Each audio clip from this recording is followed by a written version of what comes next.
No último domingo nós dissemos que na cruz de Cristo a morte foi de tal modo derrotada que até os ímpios ressuscitarão no último dia. A morte perdeu a força, ela perdeu a sua invencibilidade na cruz do Calvário, não tem jeito. A vitória sobre a morte, realizada por Jesus na cruz, não depende de nós.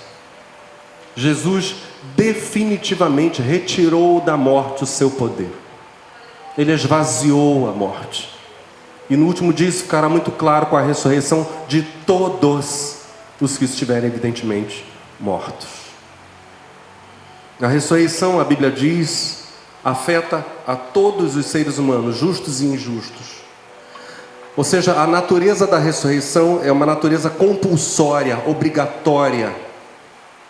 Em Cristo, toda a natureza humana, toda a semente de Adão, homens e mulheres, é completamente curada de sua mortalidade, de sua incompletude. A morte é vencida na raça humana inteira pela cruz de Cristo. Mas há uma heterogeneidade, uma diferença, há uma desigualdade na ressurreição universal, é o que a Bíblia diz. Por exemplo, em Daniel capítulo 12, verso 2, eu vou ler a versão da King James. O texto diz: multidões e multidões que dormem no pó da terra acordarão, uns para a vida eterna, outros para a vergonha, humilhação e para o desprezo eterno. Se o texto de Daniel 12, verso 2, que acabamos de ler, falar de uma ressurreição corpórea literal, ou se esse texto falar figuradamente, numa linguagem simbólica, de avivamento, um despertamento espiritual, e um contra-avivamento, um despertamento espiritual para o mal, já que o texto não diz especificamente aqui todos, mas muitos ou multidões. De um modo ou de outro, embora toda a Bíblia fale que haverá uma ressurreição final para todos, embora seja assim no restante da Escritura, se o texto de Daniel 12, verso 2, falar ou de ressurreição corpórea literal, ou de avivamento e contra-avivamento, de um modo ou de outro fica claro o seguinte: a vontade humana não pode sofrer coerção. Ela não será tratada com força, como a natureza. A natureza obrigatoriamente vai ressuscitar. Mas a vontade humana precisa se voltar livremente para Deus, por si mesma. Pois o texto de Daniel 12 diz que haverá aqueles que se levantarão, multidões, para vergonha e desprezo eterno. Porque voluntariamente rejeitaram Deus. Não que seja essa a vontade de Deus, muito ao contrário, mas justamente porque a vontade humana não será tratada à força. Tem que haver uma resposta de amor, de adoração, livre e espontânea, tem que haver uma conversão livre. A vontade do homem só será tratada à luz desse mistério que nós iremos chamar agora de o mistério da liberdade. Deus não impõe salvação, mas preste atenção. Alguém equivocadamente diria assim: ora, mas se não é imposta a salvação, como para aquele que não a quer é imposta a perdição? Isso é um equívoco. Porque quando nós falamos de salvação, estamos justamente tratando de estar com Deus. E tudo que não for isso necessariamente é perdição. Ou seja, o ser humano é livre para estar ou querer estar com Deus, pois não estar com Deus é perdição.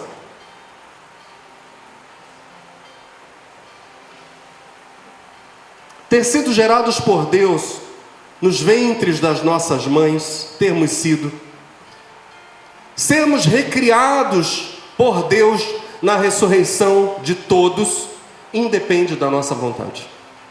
Nem o termos nascido, nem o ressuscitarmos, nada disso depende de nós. Mas Paulo afirma que a salvação, a glória da vida eterna, essa eterna bem-aventurança será concedida a todos os que, no dizer de Paulo, amarem a vinda de Jesus. Paulo escreve na última carta dele que compõe o texto do Novo Testamento, ou seja, 2 Timóteo, a última na sequência da vida de Paulo, não na sequência em que o texto se apresenta para nós, na sequência em que o texto se apresenta para nós, a última carta paulina, ou é Filemão ou é Hebreus, caso Hebreus seja de autoria paulina. Mas na sequência da vida de Paulo é 2 Timóteo, é a carta que antecede o seu martírio. Nessa carta, Paulo escreve a seu filho Timóteo, 2 Timóteo capítulo 4, verso 8: agora me está reservada a coroa da justiça, que o Senhor, justo juiz, me concederá naquele dia, e não somente a mim, mas a todos os que amarem a sua vinda. A coroa da justiça será dada a todos aqueles que amarem a vinda de Jesus. Florovsky, que foi citado no domingo passado, teólogo russo, ortodoxo, diz que isto é uma obediência de amor, por uma autoconsagração, por uma autodedicação a Deus em Cristo, porque o caminho da vida é o caminho da renúncia, da mortificação, do autossacrifício, da autooblação, a colocação do eu no altar. É preciso morrer para si, para viver em Cristo Jesus. Santo Inácio de Antioquia, ele viveu mais ou menos do ano 30 da nossa era ao ano 98. De acordo com a tradição, ele foi discípulo pessoal do apóstolo João. Inácio de Antioquia dizia: a menos que, por nossa livre escolha, aceitemos morrer em sua paixão, sua vida não virá a nós. A menos que, por nossa livre escolha, aceitemos morrer em sua paixão, sua vida não virá a nós. No último dia, diz a Bíblia, teremos diante de nós a bem-aventurada salvação. Mas também teremos, e todos verão isso, um elemento perturbador diante de todos nós. Aqui o Evangelho chama de ressurreição da condenação.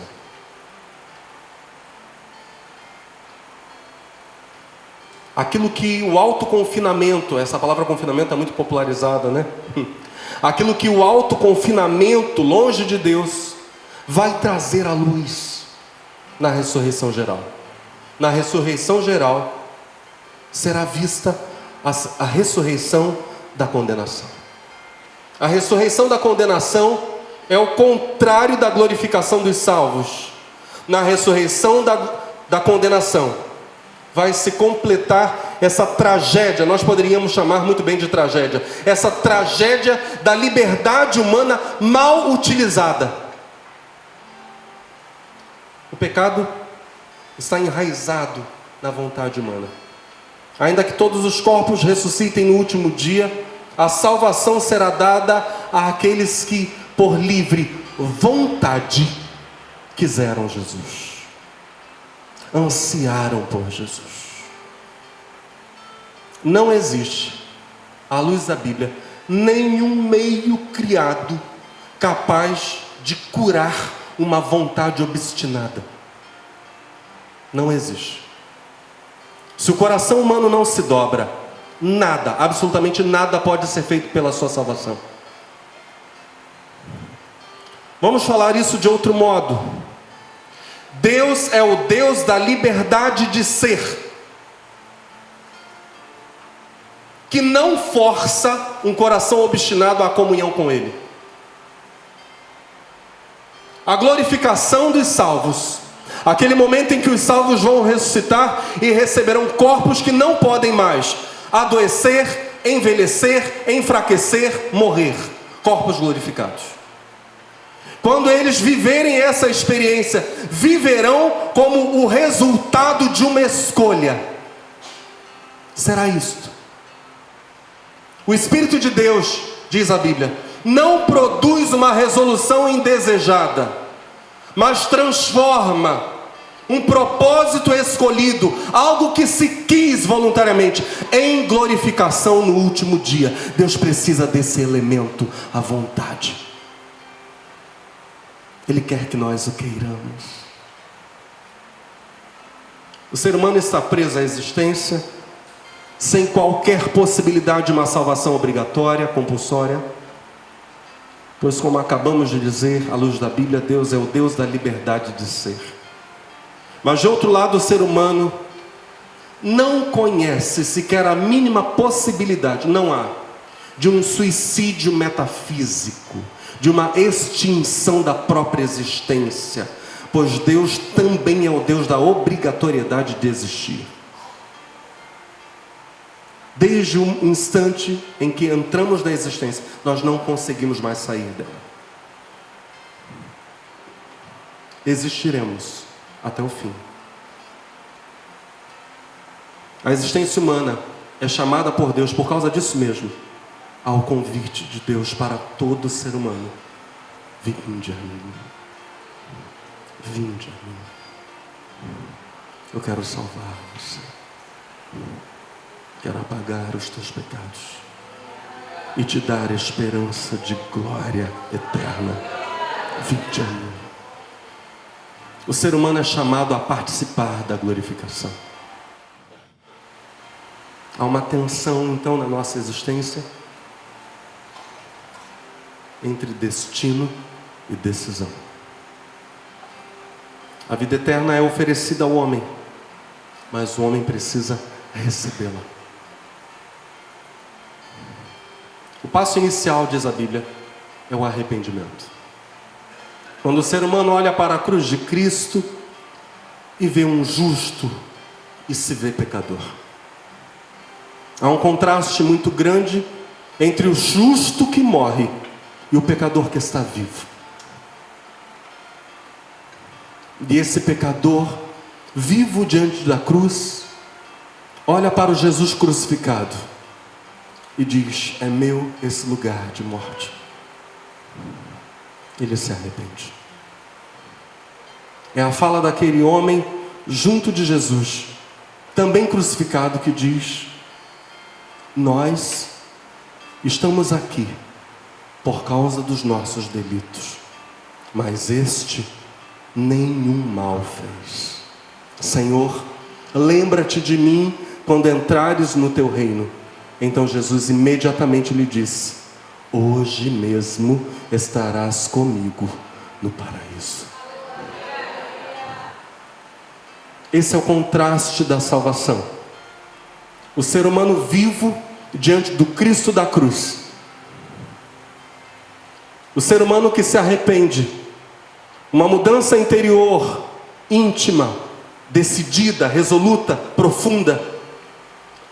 Uma mudança que é simbolizada naquilo que hoje nós chamaremos de santo batismo.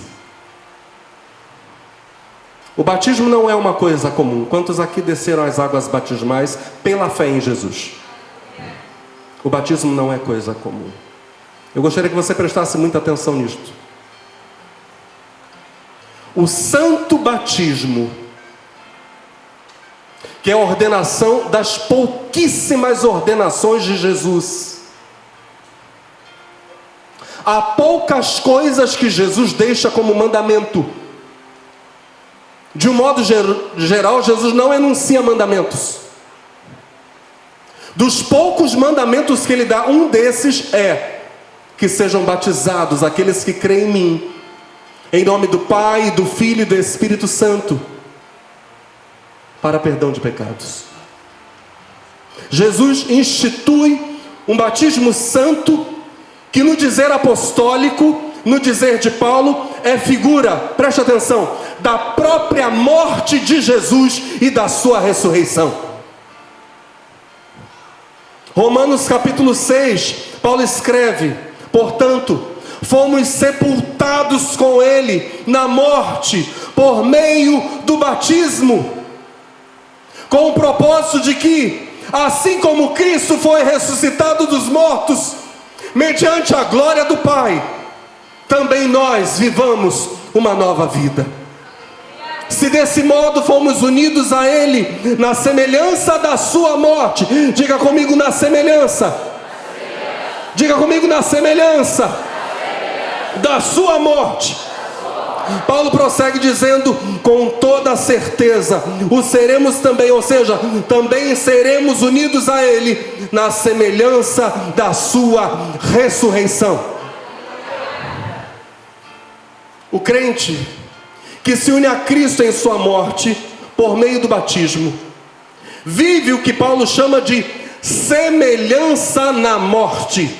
Isso ultrapassa a simples parecença. Paulo não está dizendo apenas de um rito, de um teatro. Não, não é isso. Não no dizer apostólico.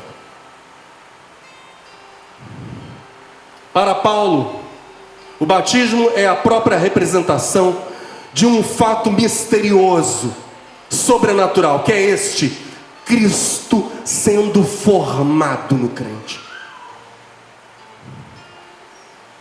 É a experiência segundo a qual vai surgindo um novo ser e morrendo o velho. Cristo é o cabeça, enquanto os crentes, ao serem batizados, ao confessarem publicamente a sua fé, são transformados em membros do corpo de Cristo. Vão sendo unidos a Cristo misteriosamente. Isso se dá inicialmente pelo santo batismo. No batismo, diz Paulo, nós participamos por imitação da morte e sepultamento de Cristo e realmente somos salvos. Ou seja, segue-se que a imitação não é mero plágio, não é mera lembrança, mas é, no dizer de Paulo, similitude. É como a Imago Dei. É uma íntima aproximação, é uma participação mesmo da realidade representada no batismo. Cristo foi realmente crucificado e sepultado, mas a nós é concedido sermos crucificados, sermos sepultados e ressuscitarmos com Ele em similitude. O batismo é o início, a ressurreição do último dia é o final, é a consumação. Tudo que acontecerá na grande ressurreição do último dia já teve seu início e sua causa no batismo.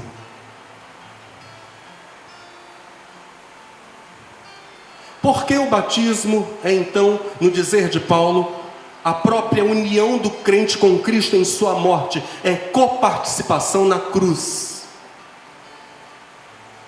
É um subir à cruz, isso é batismo. É unir-me a Jesus e subir à cruz. É participar com Ele do seu sacrifício, diz Paulo. Porque o batismo tem esse poder. Porque é algo de tão sobrenatural aí, lá no Rio Grande do Sul. Nos 7 anos e meio que trabalhamos lá como missionários, eu e minha esposa, vimos vários irmãos pedirem batismo, mesmo já tendo descido as águas. Porque à medida que o evangelho ia sendo pregado, eles entenderam que apenas tinham tomado um banho. Alguns já há muito tempo dentro da igreja. Isso foi lindo. Isso foi algo muito puro, muito genuíno. Irmãos disseram: pastor, agora eu nasci de novo, eu preciso descer as águas batismais. Eu disse: então vamos lá. É agora. E se uniram a Cristo, como diz Paulo, na semelhança da sua morte. Mas a pergunta que nós fazemos agora é: como de que maneira essa experiência batismal é tão profunda, tão sobrenatural, o que a legitima? Preste atenção. A legitimidade da similitude com Cristo no batismo, o mistério que torna possível essa união tão profunda entre Cristo e a pessoa que disse: eu nego a mim mesmo, eu quero andar com Deus, eu não quero mais a natureza pecaminosa dominando a minha vida, eu não quero mais ser guiado pelas minhas paixões, eu quero que o Espírito Santo me guie. O mistério que torna possível essa união tão profunda entre Cristo e a pessoa que renuncia a si mesma e desce às águas do batismo é, na verdade, um duplo mistério. Em primeiro lugar, diga comigo: Cristo se fez nossa carne. Em segundo lugar, diga comigo: o ser humano foi feito imagem de Cristo. Observa um ciclo fechado aqui. A Imago Dei, que vimos aqui neste púlpito por 3 domingos, é propriamente, em latim de novo, Imago Filii. É a imagem daquele que é a visibilidade de Deus. E a Bíblia diz que a visibilidade de Deus tem nome, é Cristo. Nós somos feitos imagem daquele que é Deus conosco, Deus visível, Deus revelatus. São Cirilo de Alexandria diz o seguinte: a imagem se completa em você, pois você é a imagem de Cristo. Ou seja, a base da união com Cristo em sua morte, em seu sepultamento, em sua ressurreição e consequentemente na glorificação, não é outra senão a Imago Dei. Nós somos feitos como Cristo e Cristo se fez como nós. Nos tornamos uma só realidade. Podemos tranquilamente, pela fé, nos unir a Cristo. Isso é próprio da nossa natureza. Nós somos Imago Dei. Podemos nos unir a Cristo de modo perfeito, porque Cristo se fez como nós. Ou seja, não há distância entre essas duas realidades. Essas são duas realidades plenamente compatíveis. O Verbo se fez carne e os homens foram feitos imagem desse Verbo.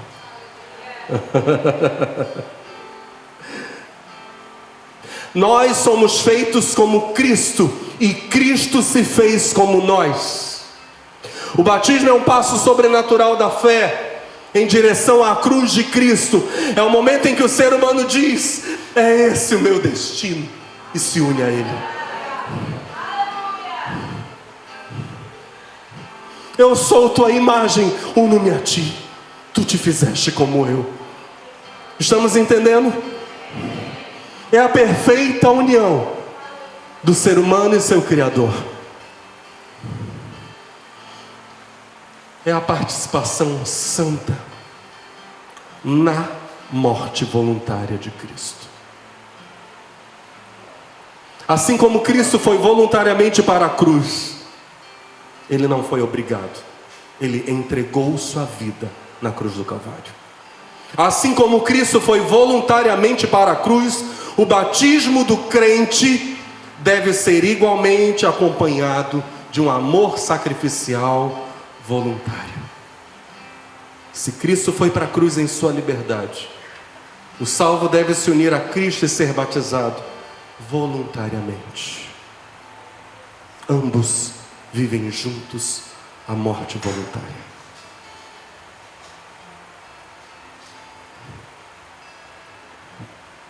Nicolaus Cabácilas dizia: somos batizados exatamente para que morramos com sua morte e renasçamos com sua ressurreição. É isso.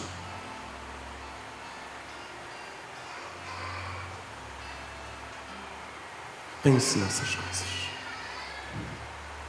A obra salvadora de Cristo, operada por meio de sua morte e ressurreição, é refletida no batismo, e hoje nós estamos celebrando a outra face do batismo, que é a ceia. Volto. A obra salvadora de Cristo, operada por meio de sua morte e ressurreição, é refletida no batismo e na ceia, não apenas como lembrança. Nem a ceia é só lembrança, mas como realidade e participação. E aqui eu cito uma frase que eu amei dos pais da igreja, que diziam: o que teve lugar no passado foi o começo daquilo que dura eternamente. Participamos de coisas eternas. É aberta para nós a porta, o acesso, é franqueado para nós o caminho da participação na eternidade do Verbo de Deus. É isso que é a salvação. Nós não participamos de coisas perecíveis, participamos de coisas eternas. Volto. O que teve lugar no passado, diga comigo, o que teve lugar no passado foi o começo daquilo que dura eternamente. Por causa disso mesmo, não é possível irmos além da ceia, daquela ceia. Não é possível acrescentar nada àquela ceia, da qual hoje participamos. Nós entenderemos isso agora. Se no batismo, preste muita atenção, a pessoa que creu, efetivamente, diz Paulo, participa da morte de Cristo, se une a Cristo em sua morte, porque se não fosse de fato morte, não haveria novo nascimento, não haveria salvação. Então tem que ser morte efetiva, tem que ser participação efetiva. Estamos juntos nisso? Necessariamente é assim. Se no batismo a pessoa se une efetivamente a Cristo na sua morte, é similitude, não é apenas aparência.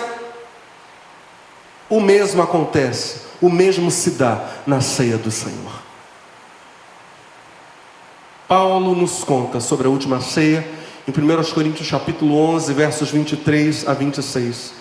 Pois eu recebi do Senhor o que também vos entreguei, que o Senhor Jesus, na noite em que foi traído, tomou o pão e logo após haver dado graças, o partiu e disse: isso é o meu corpo que é dado por vós, fazei isto em memória de mim. Do mesmo modo, depois de comer, ele tomou o cálice e declarou: este cálice é a nova aliança no meu sangue, fazei isto todas as vezes que o beberdes em memória de mim. Portanto, todas as vezes que comerdes este pão e beberdes deste cálice, proclamais a morte do Senhor até que Ele venha. Jesus, diante dos discípulos, mudou o sentido da Páscoa judaica.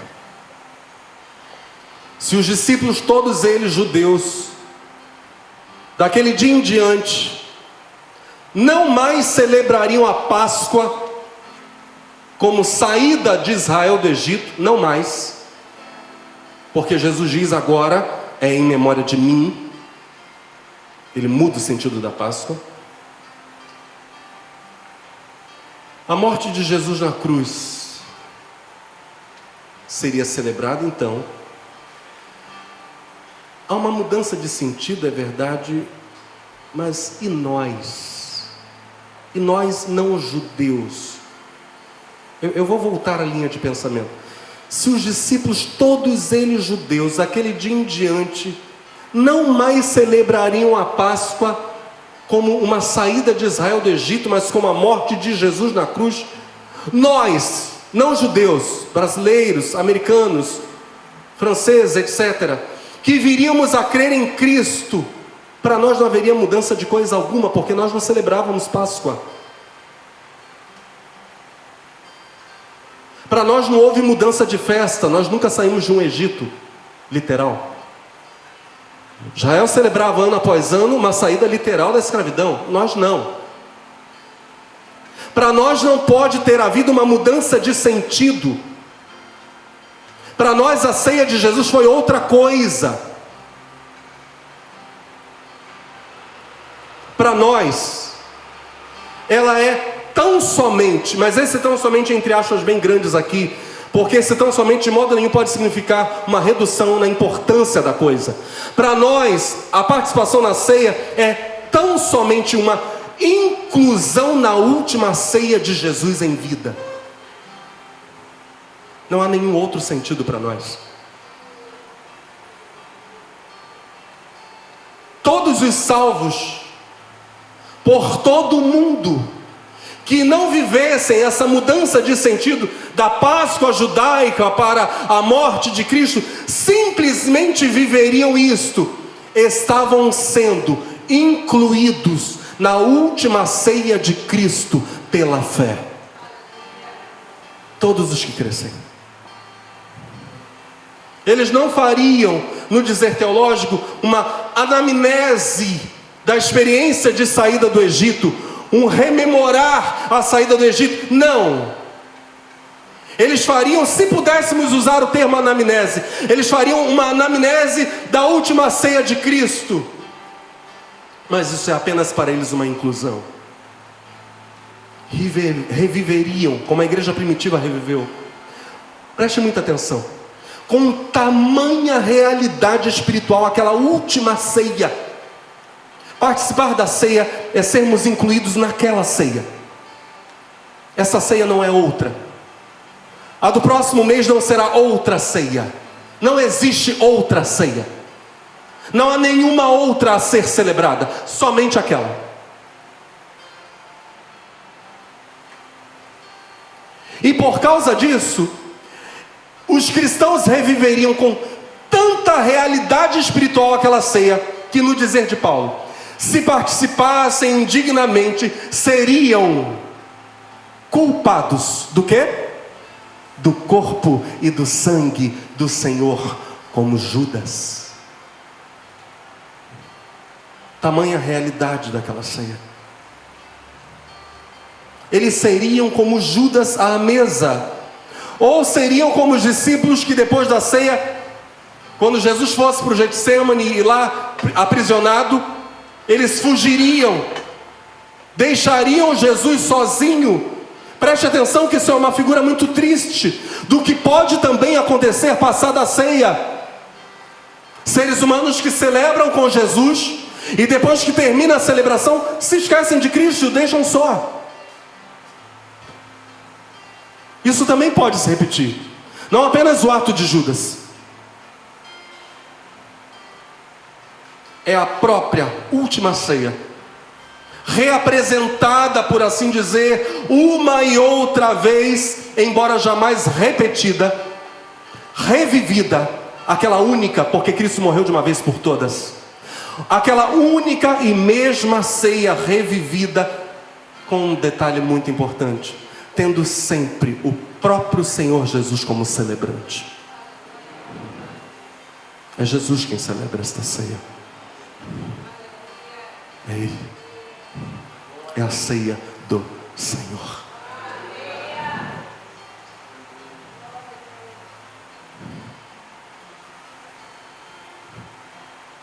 Ouça com o coração estas palavras. Esta mesa é a mesma que aquela, e nada lhe falta. Não é que Cristo operou então e agora opera o homem. Não. É Ele que opera em ambas as ocasiões. Este é o mesmo cenáculo onde naquela noite estavam todos então. É aquela. Nesta noite, entramos no cenáculo, assentamos à mesa com Jesus e participamos com Ele do seu pão e do seu vinho.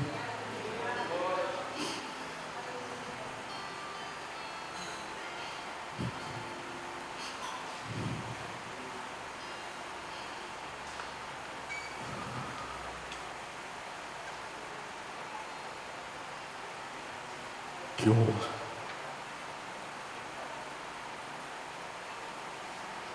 Ano após ano, ceia após ceia, em diversas partes do mundo, homens e mulheres são acrescentados à mesa do Senhor.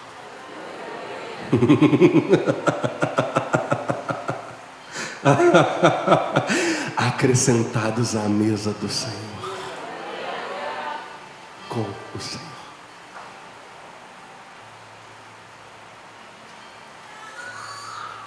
Eu quero encerrar com Hebreus capítulo 7, a partir do verso 21, parte B, até o verso 27. A Bíblia deixa claro para nós que a oferta, o sacrifício na cruz, permanece como oferta perpétua de um sacerdote eterno.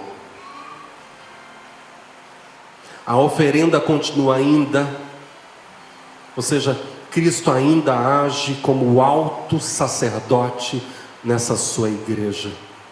Cristo é, e o texto que vamos ler agora diz exatamente isso, sacerdote para sempre, advogado junto ao Pai. Hebreus capítulo 7 diz: o Senhor jurou e não se arrependerá. Tu és sacerdote para sempre. Jesus transformou-se por essa razão na garantia de uma aliança superior. Por isso aqueles sacerdotes têm surgido em maior número, pois são impedidos pela morte de continuar o ministério. Contudo, considerando que vive para sempre, Jesus tem um sacerdócio perene. Concluindo, ele é poderoso para salvar definitivamente aqueles que por intermédio dele achegam-se a Deus, pois vive sempre para interceder por eles. Certamente estávamos necessitados de um sacerdote como este, santo, inculpável, puro, apartado dos pecadores, exaltado acima dos céus. Diferentemente dos outros sumos sacerdotes, ele não precisa oferecer sacrifícios dia após dia, que oferecem primeiro por seus próprios pecados e somente depois pelos pecados do povo, porque no momento em que ofereceu a si mesmo, realizou esse sacrifício, diga comigo, de uma vez por todas. Nós revivemos aquele sacrifício no batismo e nesta noite revivemos aquela ceia de Jesus. O propósito de Cristo é conceder para nós mais que imortalidade sem corpo, como vimos nos últimos 3 domingos. O propósito de Cristo para nós é mais que uma imortalidade sem Deus. Por meio da fé, confirmada no batismo voluntário e na participação voluntária, apaixonada da ceia, Jesus Cristo nos torna aptos, capazes de aspirar a comunhão eterna com Deus, aquilo que a teologia chama de teoses. Teoses significa nada mais do que uma comunhão íntima do ser humano com Deus vivo. Estar com Deus, habitar nele, participar da sua perfeição.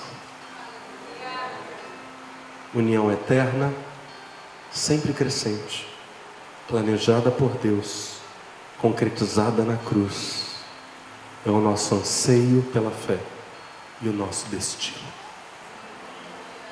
Que Deus nos abençoe.